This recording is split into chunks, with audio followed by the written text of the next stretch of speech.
Isa pong grupo ng mga Pilipino sa Edmonton ang naghatid ng tulong sa mga kababayang apektado ng wildfire sa Jasper, Alberta.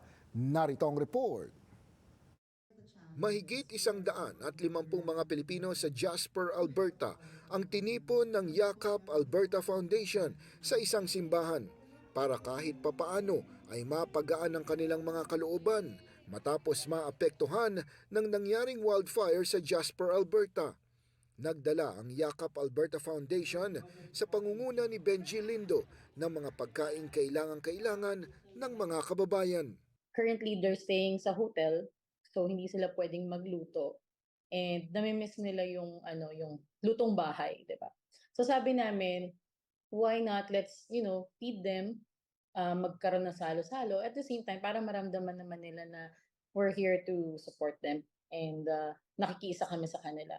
Dumating po yung ating Philippine Consul General ni si Honorable Emma Sarne at nagbigay po siya ng impormasyon kung paano po ma-fill upan yung assistance to nationals which will be forwarded dun sa Department of Migrant Workers which para po matulungan po natin yung mga temporary foreign workers na mabigyan po ng immediate assistance from the Philippine government, especially yung mga nasunugan po ng bahay. Nabuo ang programang ito dahil na rin sa mga kababayan at negosyanteng Pilipino na nagbayanihan sa pagbibigay ng tulong sa mga naapektuhang Pilipino sa Jasper.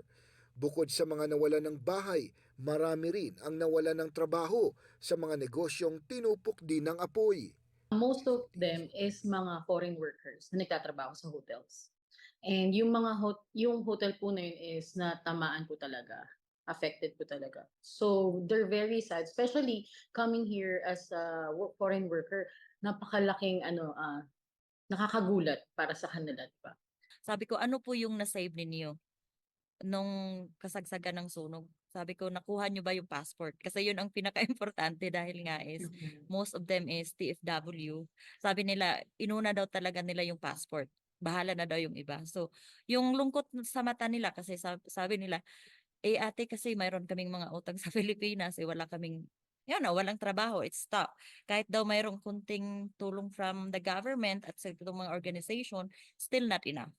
Nakakatawa man daw isipin pero sa gitna ng trahedya, isang mahalagang bagay ang isang hiling ng mga naapektuhang kababayan. Rice cooker talagang hiniling po nila sa amin yun kasi sabi nila rice is life, Jasper will rise.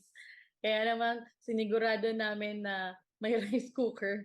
Actually, ang dami ko pong pinuntahan na mga stores. Sold out yung rice cooker kasi Pinatunayan ng Yakap Alberta Foundation na malayo man ito sa Pilipinas, malapit pa rin sa puso ng mga Pilipino ang ugaling bayanihan. We still need to help each other kahit nandito tayo sa Canada. Kasi ang mindset kasi ng iba, mayaman lahat ang nandito sa Canada. So, even nandito sa they still need like tulong sa mga victims kasi yun na nga may iba na may-ari ng bahay doon, nagmo-mortgage sila sa bahay pero nawala yung bahay nila. hindi po namin mapapalitan kung ano yung nawala sa kanila. But of course, in that way, gusto po namin iparamdam sa kanila that we care for them, we want to give them comfort and togetherness na nandito kami, we stand with you sa lahat. In any way we can help gagawin namin, especially ng Yakap Alberta Foundation.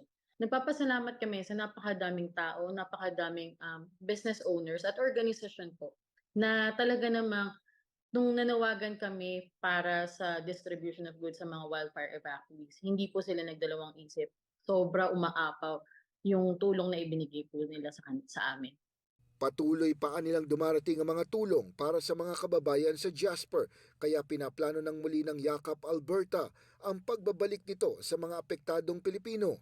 Maaari nilang makipag-ugnayan sa foundation sa pamamagitan ng kanilang Facebook page para maipagpatuloy ang kanilang misyon sa mga kababayan dito sa Canada.